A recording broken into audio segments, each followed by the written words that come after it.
பசங்க இருக்கிற ஒரு விவசாய குடும்பம் இருந்துச்சு. சந்தோஷமா வாழ்ந்துகிட்டு இருந்தாங்க. சில காலத்துல அப்பா அம்மாவுக்கு வயசானதுனால எல்லா பொறுப்பையும் எந்த மகன்கிட்ட கொடுத்தா குடும்பத்தை நல்லா கொண்டு போவான்றத கண்டுபிடிக்கணும்னு நினைச்ச அந்த அப்பா 3 பை நிறைய நிலக்கடலையே கொண்டு வந்தாரு.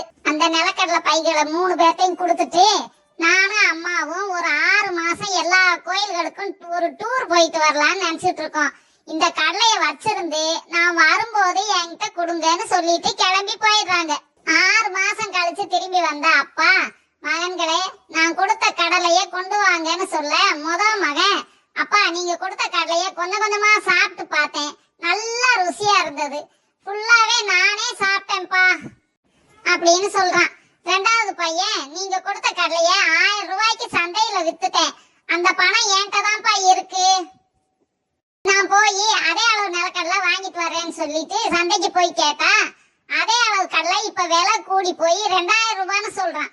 அப்ப என்ன பண்றதுன்னு தெரியாம 1000 ரூபாயை கொடுத்து அதுல பாதியை வாங்கிட்டு வந்து அப்பாட்ட கொடுக்குறான். மூணாவது மகனா அப்பா தோட்டத்துக்கு வாங்கப்பான்னு கூட்டிட்டு போறான்.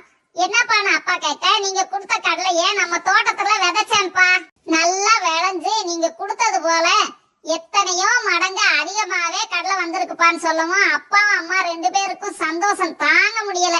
குடும்ப பொறுப்பு முழுசையும் 3வது பையன்கிட்டயே கொடுத்துட்டாங்க. அவனும் பொறுப்போட நல்லா குடும்பத்தை பாத்துக்கிட்டான்.